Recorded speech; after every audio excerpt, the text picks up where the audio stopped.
Saudara, di tengah maraknya berita tentang ancaman yang dihadapi oleh bangsa Indonesia, Lembaga Studi Agama dan Masyarakat Aceh menyajikan sebuah bacaan tentang cara mengembalikan martabat bangsa. Buku hijrah ini menceritakan tentang beragam usaha untuk mengembalikan martabat bangsa. Berikut laporannya.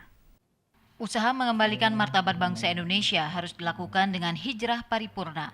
Diluncurkannya buku dengan judul Hijrah Mengembalikan Martabat Bangsa menjadi sebuah acuan bagi masyarakat untuk berhijrah menjadi manusia yang lebih baik.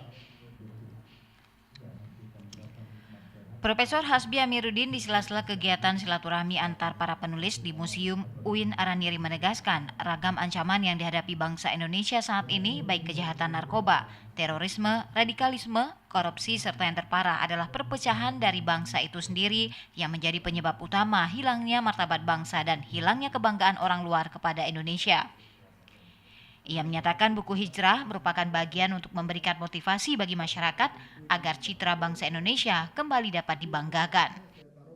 Kita ajak para penulis menurut profesi masing-masing bagaimana kita memberikan motivasi kembali kepada orang kita ini agar bisa membuat citra bangsa kita ini kembali seperti masa lalu dibanggakan orang lain. Salah satu penulis buku hijrah mengembalikan martabat bangsa yakni Dr. Muhammad Andalas SPOG dalam kajiannya tentang hijrah dalam perspektif kesehatan pencegahan penyakit untuk kualitas hidup lebih baik, mengajak masyarakat untuk selalu menjaga kesehatan tubuh dengan cara mengkonsumsi makanan sehat dan baik serta olahraga teratur karena mencegah lebih baik dari mengobati. Hijrah yang dimaksud dalam bidang kesehatan ini bagaimana upaya masyarakat untuk lebih mengedepankan preventif atau pencegahan dibandingkan dengan pengobatan.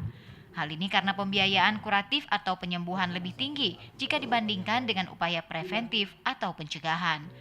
Tim Liputan TVRI Aceh melaporkan.